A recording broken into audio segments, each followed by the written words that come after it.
if everyone had a mentor who cared enough to actually get them to understand what they're capable of.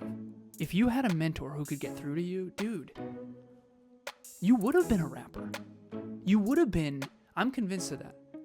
Even training is way more than most people ever do when it comes to that. So I get a lot of significance from training. People are like, oh, wow, you could kick my ass. It's like, honestly, probably not. Well, it depends on who you are, right? But I'm not as good as you think I am. Next Level Nation, welcome back to another episode of Next Level University, where we help you level up your life, your love, your health, and your wealth. Today, for episode number 1922, it's Freestyle Friday. Freestyle Friday means that we don't title the episode before. We don't really know what we're going to talk about, but it's going to be something within the self-improvement realm because that's essentially all we talk about. I was talking to a client the other day, and again, podcast coach, doesn't always talk about podcasting because also self-improvement company. And this person said, hey, can I vent to you for a second? I said, of course you can. I'm good Nice. at listening. Let me just sit here and listen. And this person is struggling in a newer relationship. And when this person started this new relationship, her deepest fear was that her partner was going to try to be a person that he was not naturally. And she was just venting and explaining, and she was tearing up, and she's very sad. And she said, do you have anything to offer on that? Because she doesn't assume I have answers. She just says, like, let me pass the ball to you. Do you have anything to say? And I said, yeah, I think you're spot on. I think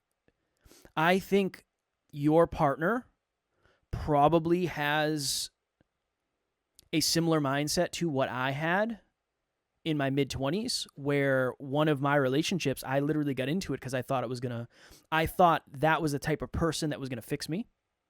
I thought that was the type of person that would be outside of my comfort zone and would force me to grow.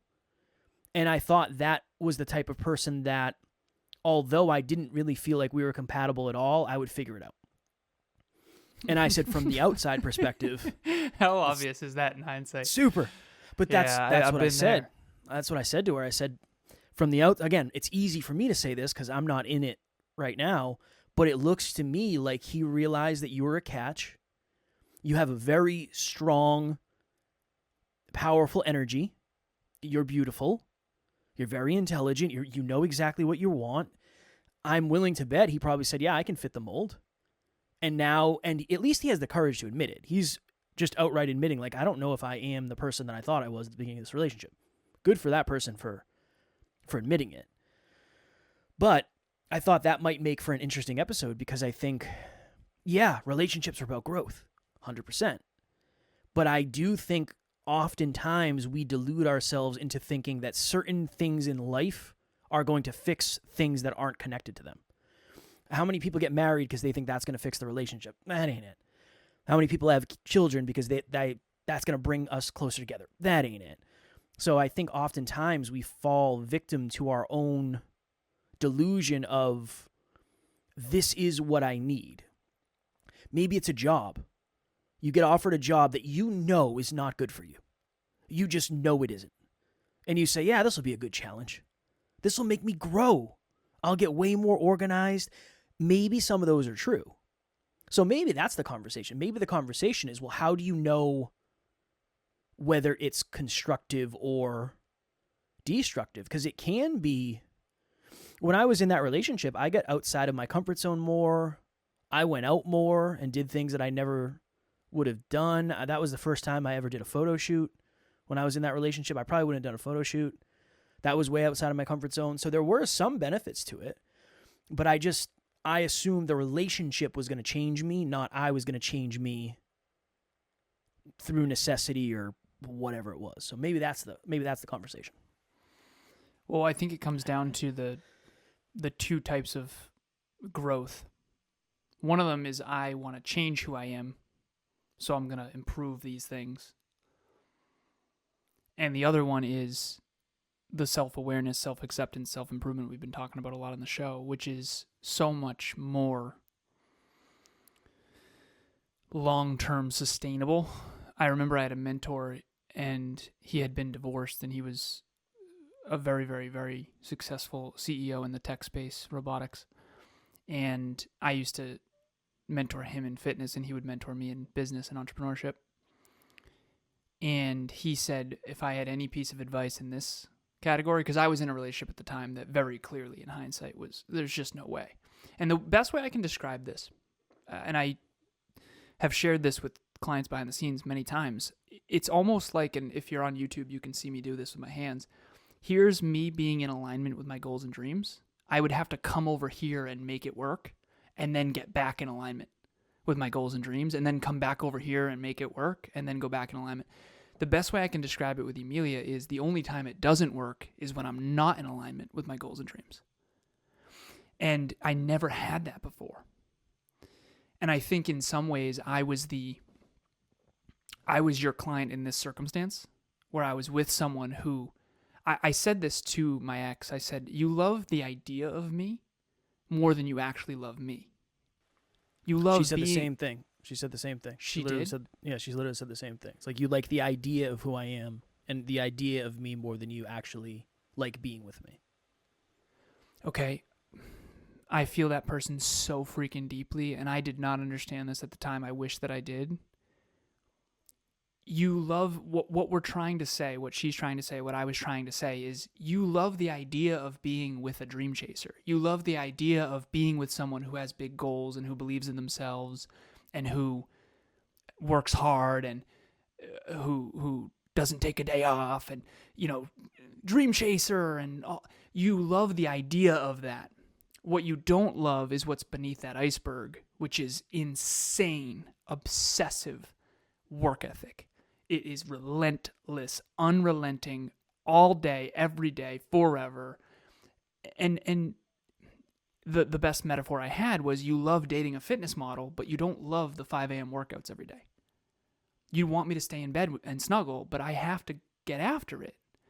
I have to travel. I'm a podcaster. This is pre-COVID. And so the idea, and this is a very unlovable thing. This is for anyone out there who feels very... like people love the idea of them more than actually them.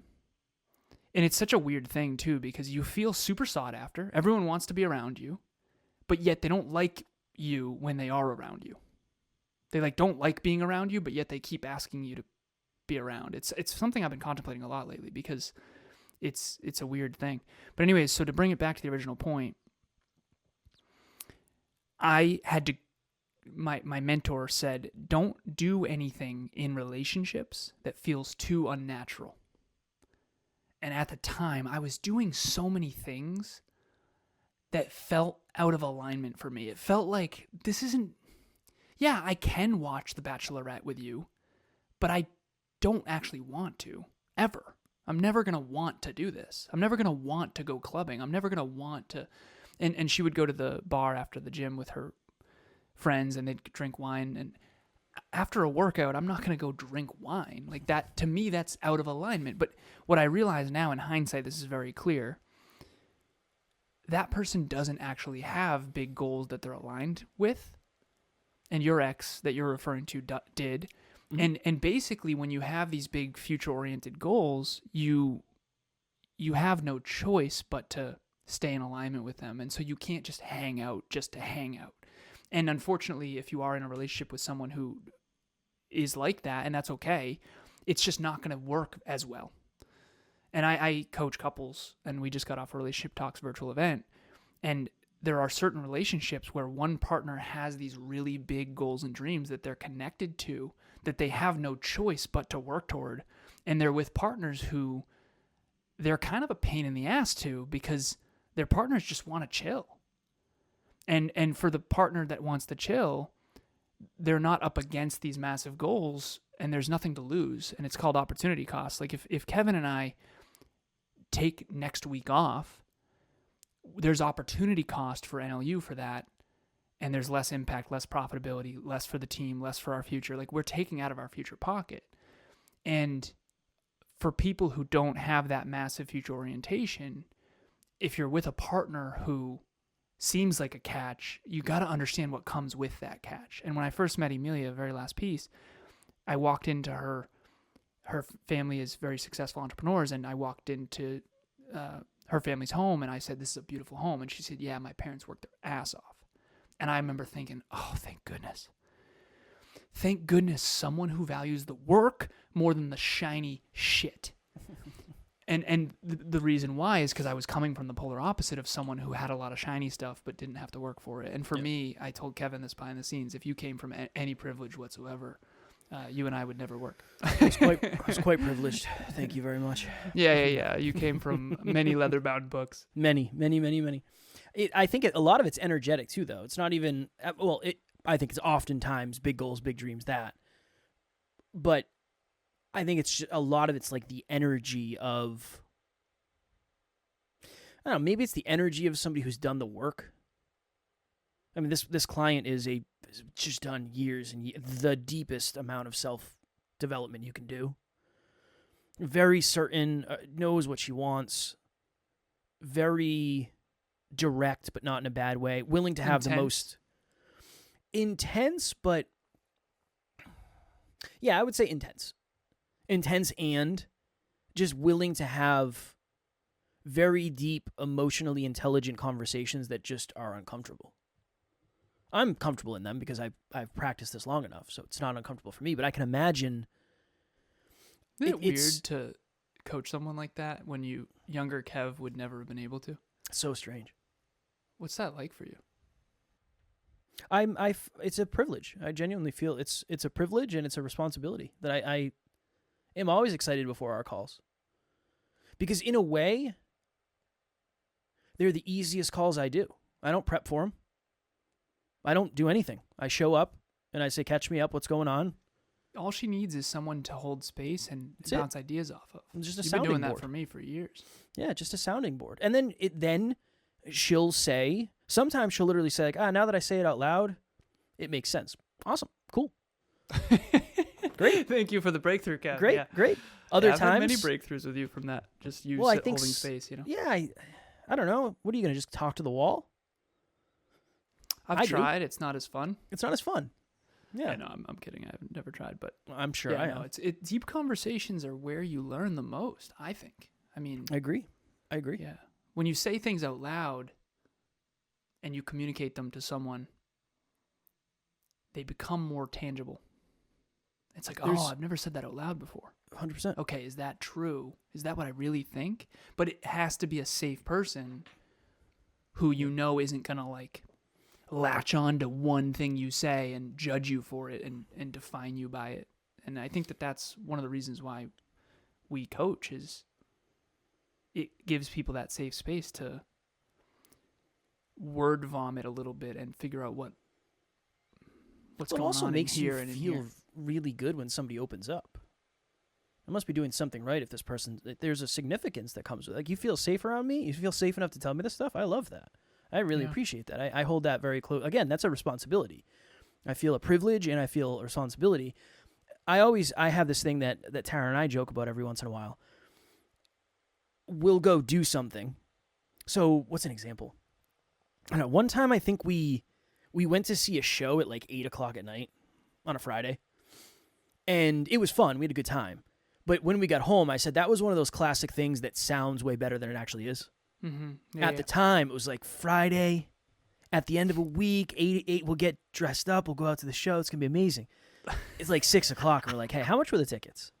If we missed it, would it be that big of a deal? You guys have really got to stop wasting money. Well, no, this was a long time You know ago. I'm kidding, dude. This was a long time. But, yeah, I mean, we've definitely done stuff like that for sure. Yeah. But that's the thing. This is a classic. I feel like I've heard like 15 stories of you and Taryn like, hey, how much was this? Are we really going to do this? I know, I'm kidding. The hot air balloon, the movies where you're looking up at the... No, get our money back for the hot air balloon. Yeah, I know. I'm being playful. Genuinely. Well, no, but that we actually did. Other stuff we didn't. That one we did for sure. Ian, I don't think... I know you was going to need a Kevin and Taryn commit to things they don't do budget. I think Taryn paid for the hot air balloon. But I'm kidding. I think there's a lot of things like that. There's a lot of things that you say. Yeah, the idea of it versus it. Yeah. How many people have bought a pool? I never had a pool. I always wanted a pool growing up. Like, this would be awesome. And all the people I've met that have pools, they fucking hate them. Like, dude, Don't get one. It sucks. It's the worst. The other one, this I is don't like have a pool, but I used to. Sorry to interrupt you. Of course. Dude, the maintenance for a pool is nuts. I can only imagine. I've never done it. The other one is there's a saying: your 2 favorite days of boating are the day you buy the boat and the day you sell the boat. Again, I've never had a boat. I don't know, but I think most of the things. This will be my thing. Most things that require maintenance sound far better than they actually are. Dude, everything requires maintenance. No. No. No. Kev's like, no, I've been waiting for this. I've been waiting. Okay, TVs? When's the last time you had a maintenance TV? Never. Dude, You throw that shit up on the wall. hilarious. You throw that shit up on the wall, and one day it stops working, and then you figure out a way to get a new one. That's it. You don't have to maintain a lot of stuff. Kev's like, I've designed my whole life around what you don't have to maintain. Hold on. Your internet is Jeff and hard right now, just FYI. Yeah, it's not great. Yeah. I'm actually going to shut down my other computer. Oh, no. Yeah, it's all lost. Hello? Team, I leave it to you whether or not this is funny enough to keep it in. If it's funny enough to keep it in, do it. Okay, you're back. good? I couldn't hear you for most of that time. No, it's good. We're good. We're gonna rock it. We're gonna rock right through it because that's what we do. Yeah, That's what we there's do. certain things that don't require maintenance. That's all I'm saying. I think that there's a quote, the things you own end up owning you. I have a client who has a MacBook that he leases. Smartest thing ever. Let me explain why this is so smart. Oh, it's the smartest thing ever.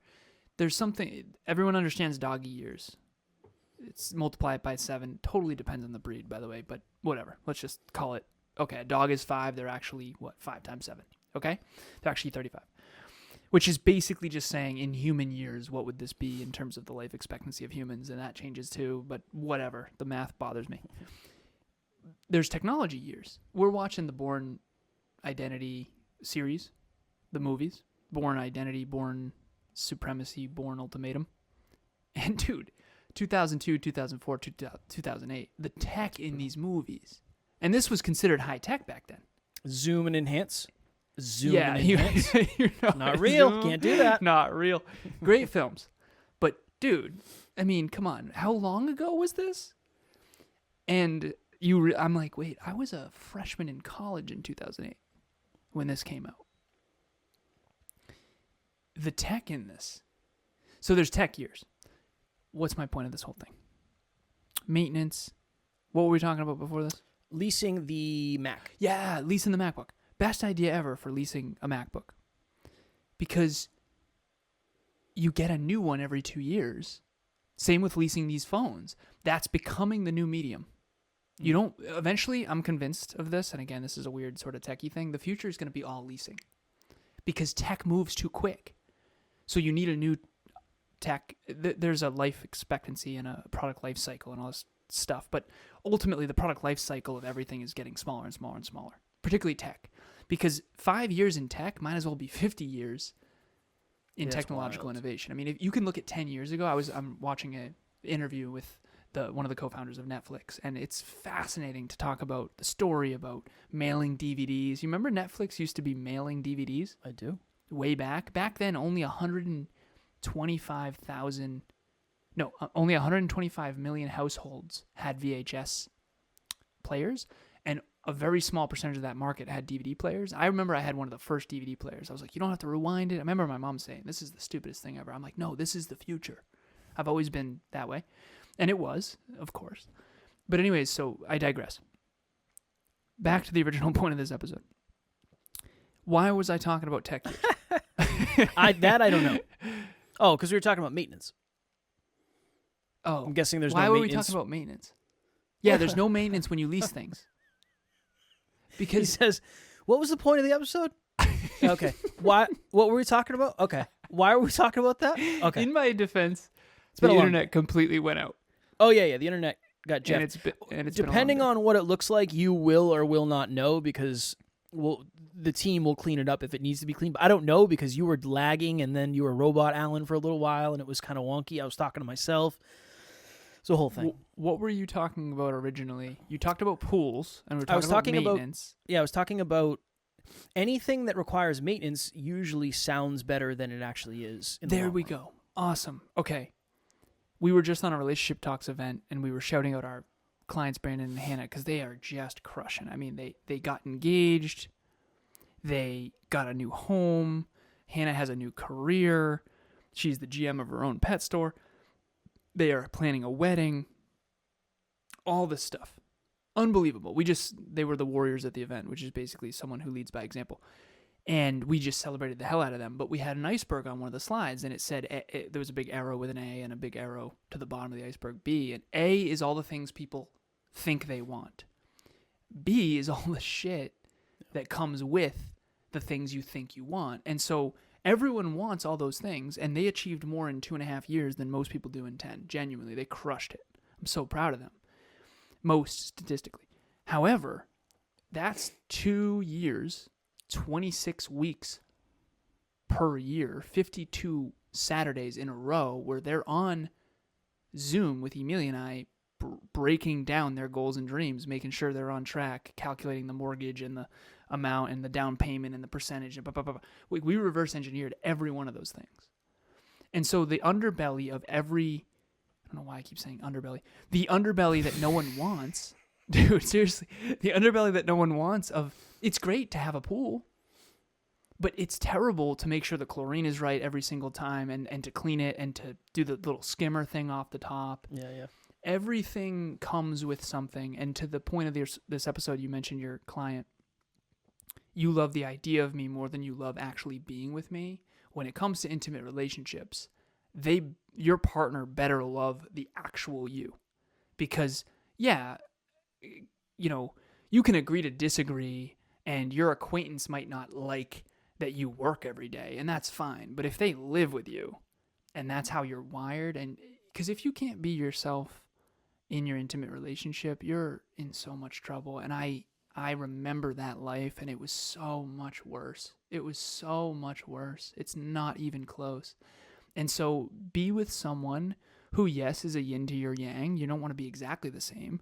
However, there's got to be some common core values, and there's got to be a similar energetic set point, and there's got to be some similar goals and size of goals that complement one another. And I think that's a lot of people are kidding themselves when it comes to their intimate relationship. And I spent many years trying to make something work that in hindsight, there's no chance that ever could have worked. I would have had to be so much different than who I really am. Well, I think we assume we'll figure it out. Yeah, we'll figure it out. We'll see what happens. We'll figure it out. It'll get figured out. I remember. Oh, go ahead. Do you think that's one of the reasons you were unhappy in that relationship? I think I was unhappy because I knew it wasn't gonna last. I've said this before. I think I've said it here. When my ex left, there was a part of me that was relieved because I knew it was gonna happen. I just didn't know when. There was a genuine. How did you know it was gonna happen? I just knew it wasn't. I think that's I didn't understand alignment. I didn't know what alignment meant. I don't think I knew what alignment felt like. But like I'm never gonna be the guy who wants to go hang out with a bunch of friends Friday night in Boston. Like that ain't me. That ain't me, and it's never gonna be. But I also there's a part of me that's like I'm grateful I had the opportunity to test that. to know. To reconfirm that's not. To reconfirm, because nobody can say, well, Kev, you've never done that. It's like, yeah, I've done that. I've done it enough. And I realized that's not who I am or what I want. So that was a piece of it. And then I remember, this is the other thing too. God, I was terrible at relationships. You gotta stop saying I was good at relationships, because I don't think I was. I remember, Jesus, it's embarrassing. You were good at predicting other people's relationships that were going to fail. Except my own. Except for my I think I'd be able to figure that out. Yeah. So we lived together in Boston, and we actually broke up because she wanted to move to California, and I didn't. I had my dream, quote unquote, dream job at the time. I'm not making 6 figures in California. Yeah. There's no way. There's no way. So we essentially said, all right, well, this isn't going to work. Let's go our separate ways. I remember I went and looked at places.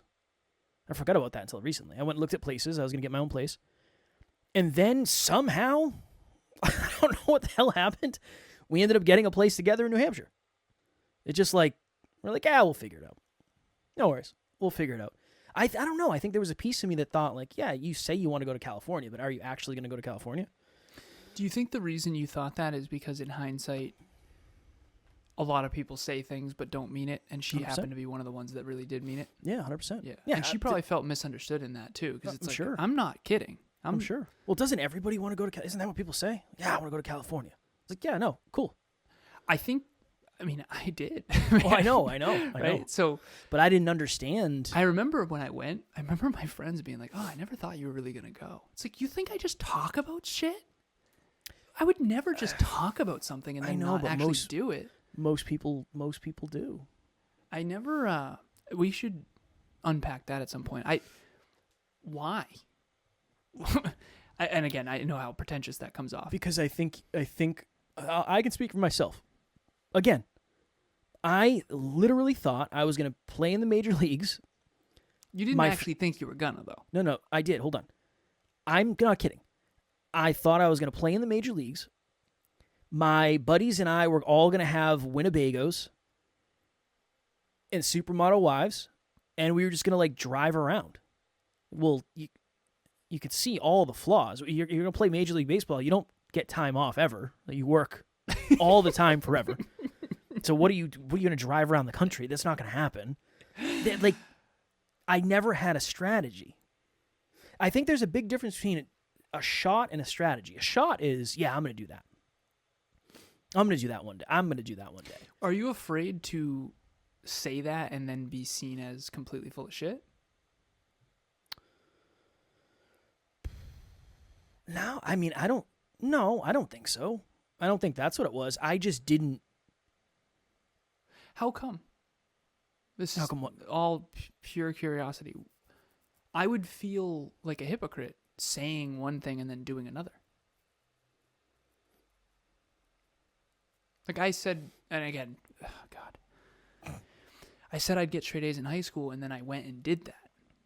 Like, I would feel like a hypocrite. There have been times where I've changed my mind, of course, right? I said I wanted to be a fitness model, but then I did do that. So I guess, are people concerned about being seen as a hypocrite? Like, because when I was in middle school and high school, I had a lot of friends who had a lot of big goals and dreams. And in hindsight, it's, as much as I'm scared to share this, it's very clear that they didn't really mean it. At least not in the sense of planning it out and intending on it and doing whatever it took. And I realize that's because of low self-belief, and I have nothing but empathy for that at this point to the extent that I can. However, I am curious as to why you're concerned to be seen as a failure, but yet you're not concerned to say something like that. I'm going to be in the MLB. Well, it was with my friends. It was with my friends. Oh, okay. So you didn't say that to anyone else. No. This was like our thing. It was like, dude, our future's awesome. Our future's bright. It's like, maybe. Even did you share that with your family? No, hell no. Oh, because this was like a pipe dream, but I really thought it was going to happen. I'm telling you, I think many people fall victim to saying, like, that's my dream, but then never doing anything about it. Even the mixed martial arts thing. I wanted to be a professional mixed martial arts fighter. The truth of the matter is, you back then, if I coached you at that age, how old were you? 16, 15? Senior year of high school I started. So that would be 16 for you, 17 for me. Yeah. 17, 18. Yeah, so 17. 17. If I could somehow coach you and you wouldn't hate me, I think you could be a professional fighter. Seriously, the way you track metrics and habits now, yeah, that's fair. If you give me 15 years and really dial in and take it seriously with your work ethic and your grit and your physical capabilities, you could. You definitely could. it's just a matter of dialing it in. Hello, hello, hello, NLU listener. Thank you, as always, for listening to Next Level University. Real quick, I just want to jump in and let you know about the Next Level Dreamliner. This is a journal that I use every single day. Achieve your dreams 90 days at a time. It breaks down your dreams into goals, milestones, and daily habits. We hope you enjoy it. The link will be in the show notes. There's an equation I did with... The old me never would have shared any of this, because I would have been too afraid to sound so cocky. But I believe you. I genuinely, the point I was making with that whole thing is I didn't have the dedication. I didn't train enough. I wanted it. I wanted it more than anybody I knew. But I didn't want it nearly as bad as the people who actually wanted it. It's almost like you didn't have a reference point. It's almost like you didn't... If you grew up... There's something called the Talent Code. It's a book. It talks about talent hotbeds.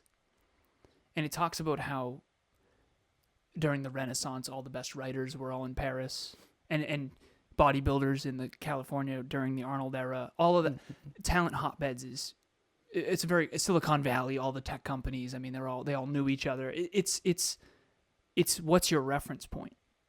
Yeah. And a lot of the podcasters that are big, they all know each other and they all exchange. And we have our own little sort of thing going too with me, you, Evolve, the podcasters, all this stuff. But ultimately, it's almost like you didn't have a reference point to what it would actually take. That's not fully true, because there was people in my gym who were professionals or amateurs trying to be professional. I knew what it took. I wasn't dedicated enough. So that's the truth of it. I was on with my client recently, and we did this simple little formula. And I said, 0 to 10, how certain are you that you can achieve X, Y, Z in 2025? We were doing goals. And he said 10. I said, okay, how certain are you can achieve that in 1 month? He said 0. I said, that. It's just time perspective. And we created this little formula. Certainty leads to strategy. Strategy leads to action. Action leads to results. And then that either increases or decreases certainty. So the strategy piece, I had no idea was so important, because I would say that that's the piece that always I felt good at. And once people have the right strategy, imagine what people could do if they had the right formula. Everything's a formula. Brandon said that on the RT event earlier. He said, I don't know how to explain it, everybody. I'm not that concerned anymore, because if I have a problem, I just call Alan and Emilia, and then we just solve it. And I said, well, that's the strategy. That's the power of intelligence. People are so blown away by ChatGPT and AI and all this. It's what you have your own AI. I can solve problems. I was on a call earlier, and she was like, we should pull up ChatGPT. I was like, we're better than ChatGPT. We can come up with a better idea. Can you imagine someone coming to you and say, I want to title my podcast? They ask ChatGPT. You can do better than ChatGPT. So many people, I tell people all the time, but so many people do it. Unfortunately. And I'm not saying it's not a good tool. It's a good start to brainstorm. I did a whole episode on it for Podcast Grow Did you? about it's good. It's a good supplement. But you got to be very careful, because you're not, if you're using it for that, and you're using it for, if you're letting it do all of the thinking for you, you're not building those skills. Exactly. And that's a creative endeavor and skill set that you can develop. Strategizing is a meta skill. I was on with a guy earlier, podcaster. It was a coaching session, business breakthrough session, and he said, I knew Kev, and when I first met you and Kev, and I know you wouldn't mind me sharing this, he said, you two are night and day.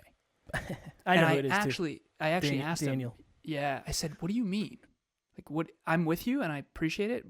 What do you mean? He said, it's very clear that you guys think very differently.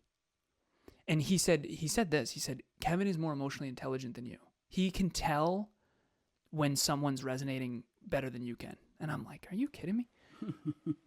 Okay. That is very clear, by the way. I do know that that's true. I'm trying to work on this. However, he said, yeah, but if I were to ask him, what do you think I should do to build my infrastructure for my business? I think he'd probably defer to you.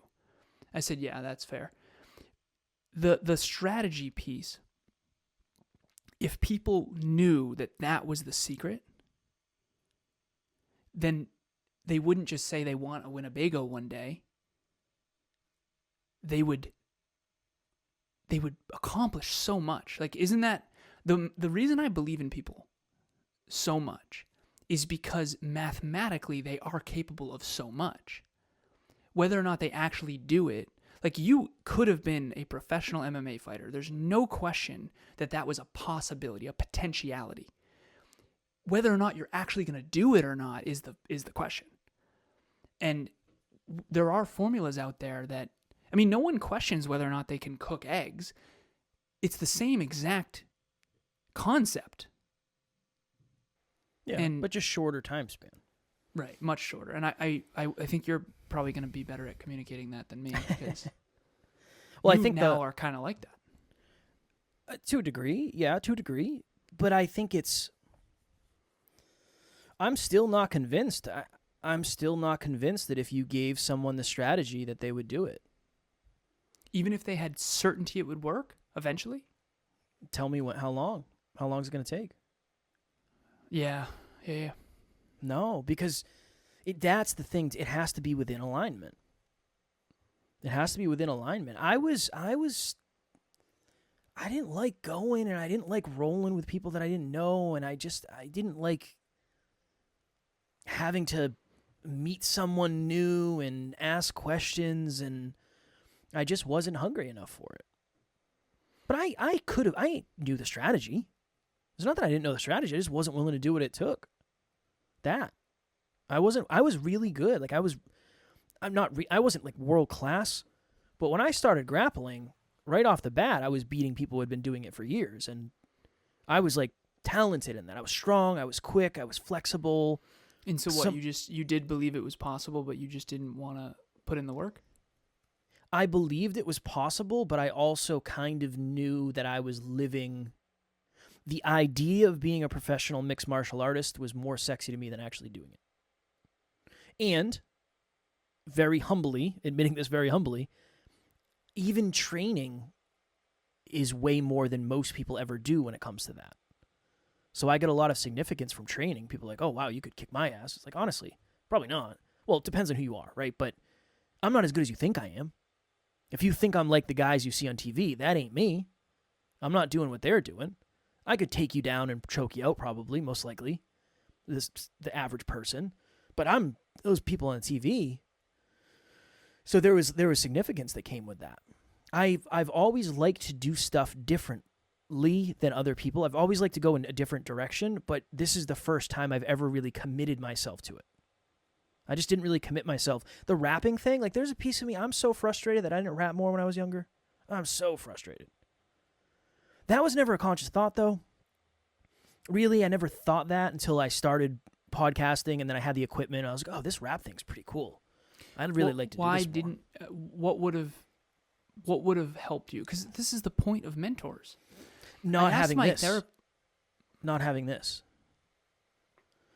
I'm not going to be able to do both. Maybe later. No. That, what I mean is, young Kevin. Oh.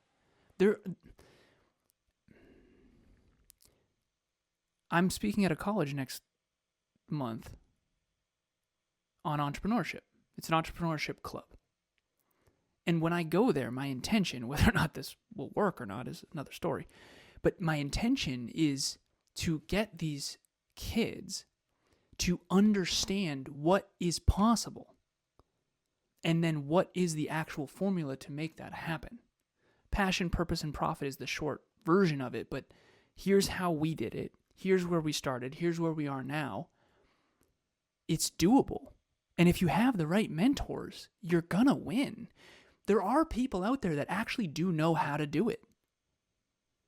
But if you're not asking them and humble enough to actually go get that feedback. I had a client tell me earlier today that you are terrible at communicating. And she thinks she's way better than me at communicating. She said, I am way better than you. And one of the reasons why I am is because I'm around kids all the time.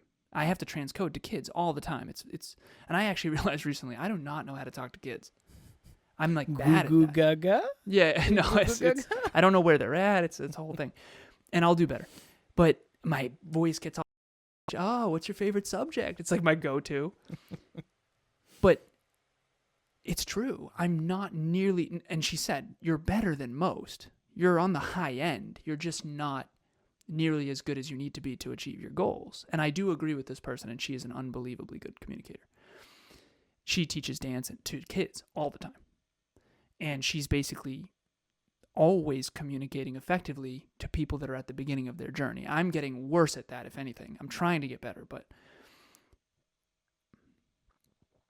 if everyone had a mentor who cared enough to actually get them to understand what they're capable of, if you had a mentor who could get through to you, dude, you would have been a rapper. You would have been. Only if I wanted it. Only if I wanted it. You would have wanted it if someone could have explained. Maybe. Dude, I was in the gym recently, and what the hell were we talking about? I think I was working out with Bruce, the old guy. Old guy. Sorry, Bruce. Bruce doesn't know how to listen to podcasts. Bruce isn't listening, but Bruce is an older gentleman. I'm sure he's not offended. Yeah. Well, him and I are buddies. So, yeah, we were working out, and one of the personal trainers, somehow it got brought up that I used to train martial arts, and he's like, oh, who'd you train under? And I saw a guy named Dan Simler in Worcester. He's like, oh, Dan Simler. Like, yeah, Dan. Dan Simler, he was one of the best grapplers in the country. He was, like, world class. The school I went to was phenomenal. The teachings were phenomenal. Then what was the problem? I wasn't dedicated enough. That. Why? Because I didn't want it like somebody who... I was more dedicated to other stuff than I was dedicated to that. This is the first time I've ever really been dedicated to something. Like, really. Bodybuilding, yeah. Bodybuilding and podcasting. Those are the two things that I've been the most dedicated to. And everything else was just kind of like, I was above average. To Taryn, too. Well, sure. Yeah. I was above average, and I got significance doing it, and it was in alignment, and I enjoyed it, but it was never... I think the idea of it, to this episode's point, the idea of it was much better than it actually was. Even rapping. I rapped a little this weekend. And again, I'm out of practice last weekend. I'm out of practice, so I haven't been doing it. And talk about writer's block, and you know how it is. You take a couple days off from podcasting. It's like, do I even have words? Do I even know words? I've taken months off of rapping, so... But that's something Alan and I talked about. And it's like, dude, I'd love to, I don't know, man. I just would like a little more time to rap and do stuff like that. But that was never something I ever thought about doing consciously. It was just, when I was in high school, somehow I figured out how to rap on my shitty laptop that I had. I had no idea. I just figured it out. I don't even know if, like, Google probably wasn't great. I don't know how I figured out how to do it. And then that was it. And then when we started podcasting, particularly in like 2018, actually when my girlfriend left me, when my ex-girlfriend left me, I started writing. I remember that. I remember the night she left, I was writing. I started writing. Right when she left, I started writing. It's like, all right, I'm going to start writing poetry. Then I started recording stuff. And then in 2018, 2019, I was writing all the time because there wasn't shit going on. We were podcasting, but Matt was at work. I had the house to myself most of the time. I was just like writing songs and recording them and making like little music videos. It was freaking awesome. And then we got busier, and it was like, well, that's not going to be the thing. It can be a thing eventually, and I need to do enough to maintain it, but it can't be the thing. I can't be more dedicated to that than I am to this. Right? That's a dangerous game. I know we got to jump here. Last comment/question. The idea of someone or something versus it, really. How many... I do feel like a lot of people...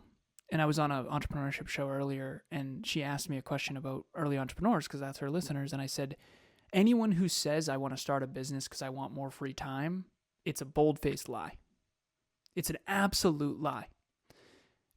Now, the people who have more free time in their business, the entrepreneurs, are on the very tail end of that journey.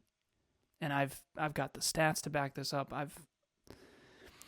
So my point is, the idea of entrepreneurship is very sexy.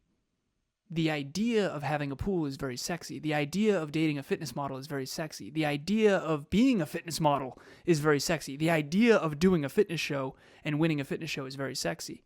The beneath that iceberg is nothing short of absolutely terrible sometimes. And I feel like if we were more honest with ourselves, so this is the question to bring it home, and then I want to hear your perspective on it.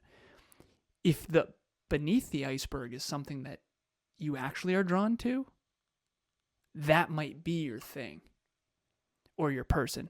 Emilia's work ethic and her growth mindset and her relentless, undying self-belief toward her goals and dreams, that is attractive to me.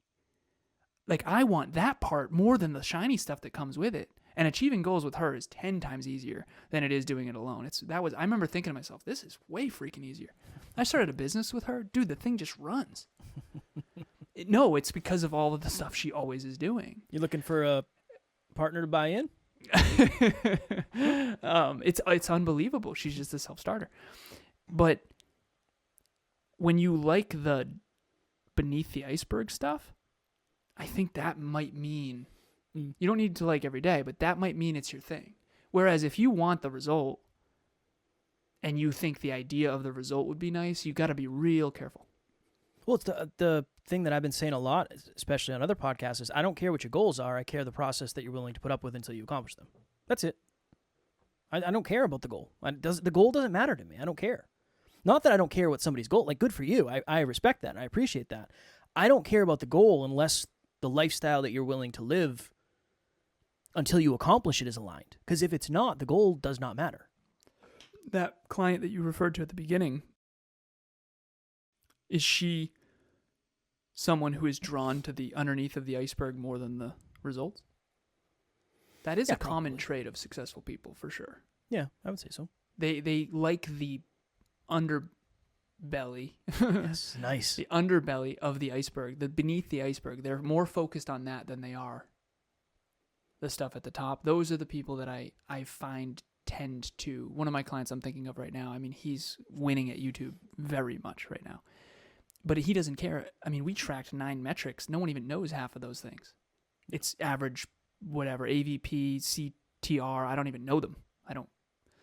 Right? I'm just helping him track them, and we designed it. He has 9 metrics for each video. Each video has 9 metrics. Every day, 3 videos a day.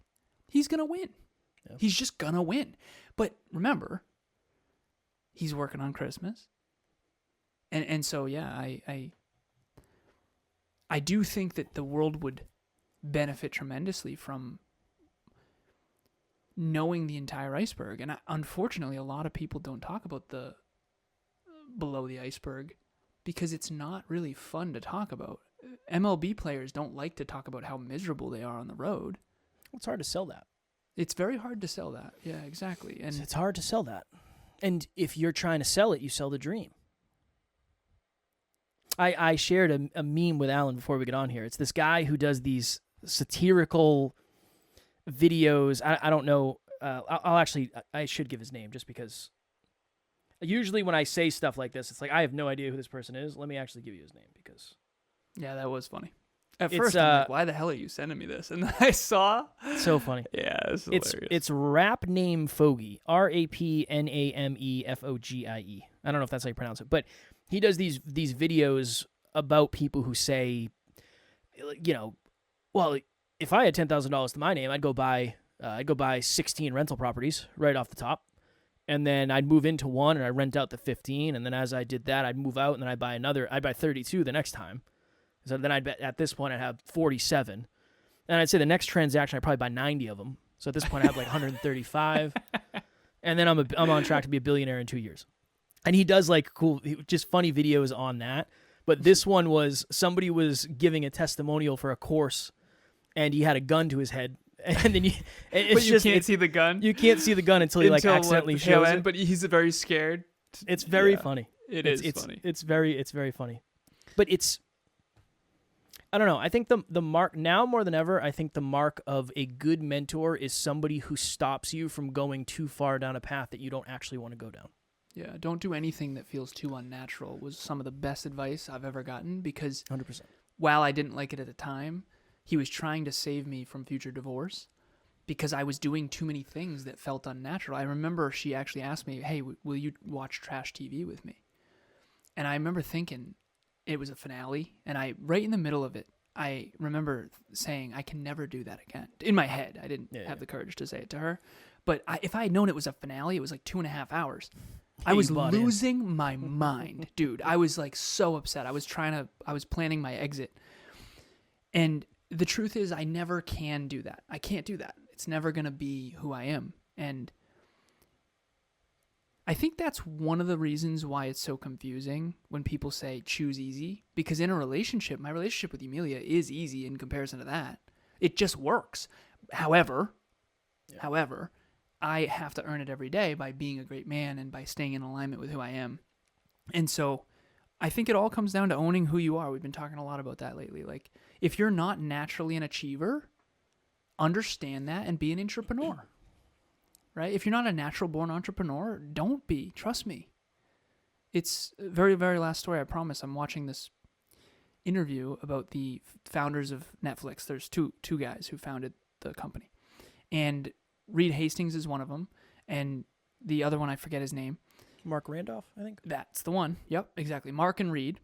And Reed is the math guy, and he is the one that is typically villainized, and the other one is, he's me, and Kevin is Mark.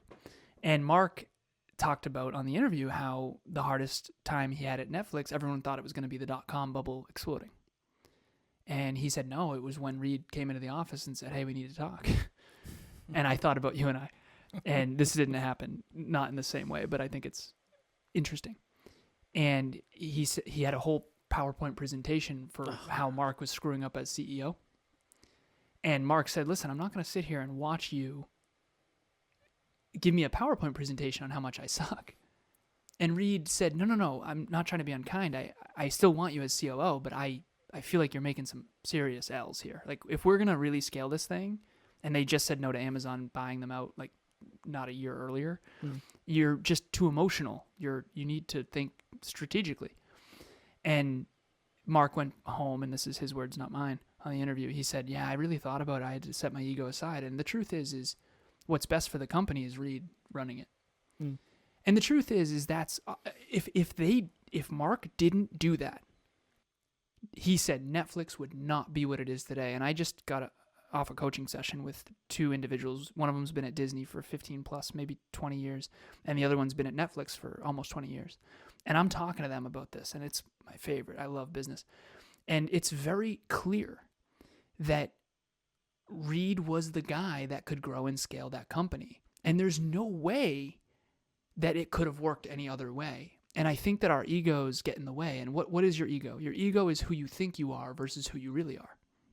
So here I am trying to be like Kevin, and here's Kevin trying to be like me a while ago. I think we're really growing out of that. But at the end of the day, you can kid yourself for the rest of your life, and same with me, but it's never gonna, it's not doing you a service. It's not doing your partner a service. It's not doing your company a service. It's not doing your team a service. And I'm an engineer through and through, and unless I own that, it's going to hurt everyone I love, and it's definitely going to hurt me. And I think it's the paradox of life is figuring out who you really are rather than this idea of you that you always wish you had. And it's one of those things that seems better than it is. Yeah, you're the guy, or you're whatever, you're the girl, you're the guy that everybody looks up to, but realistically, you know you shouldn't be doing what you're doing. And then everything goes to shit. Nobody wants that. Yeah. Nobody wants that. 50-something minutes for us. This is a rarity. I think we're being us. I love it. Yeah, no, we got to be us quicker, though, probably, right? You think? I like it. I do, too. I just know that. We're definitely going to have to be quicker. I don't want to. I wish we could do hour episodes every day. Emilia, I told her this is a me date, so I think I feel energetically free to. I don't have a me date tonight. Tonight's a we date. Oh, so you really got to go then. No, it's okay. Almost 8 o'clock. Taryn knew. I told her we had to move it. This is a good one though. I enjoyed this one very much. This is a good Freestyle Friday. We went all over the place, but we stayed in the same silo, went deep. It was good. I enjoyed it very much.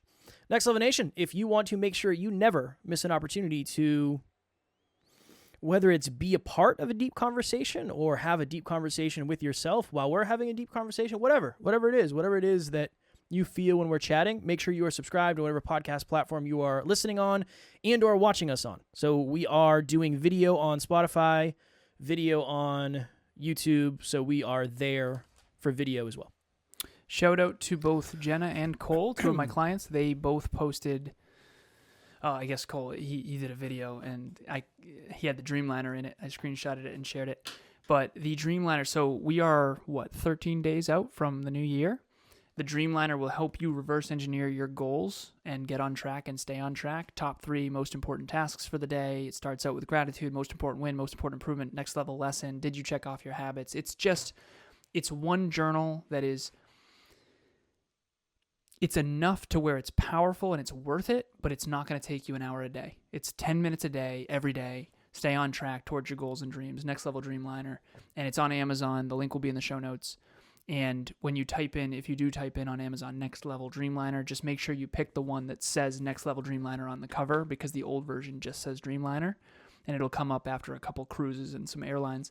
But ultimately, it's how to climb towards your goals and dreams and how to stay on track. And it'll definitely help you be far more productive and far more focused in 2025, which obviously all of us need in this wildly distracting 21st century. I use mine every day. Huge fan. As always, we love you. We appreciate you. Grateful for each and every one of you. And at NLU, we do not have fans. We have family. We will talk to you all tomorrow. Talk to you soon.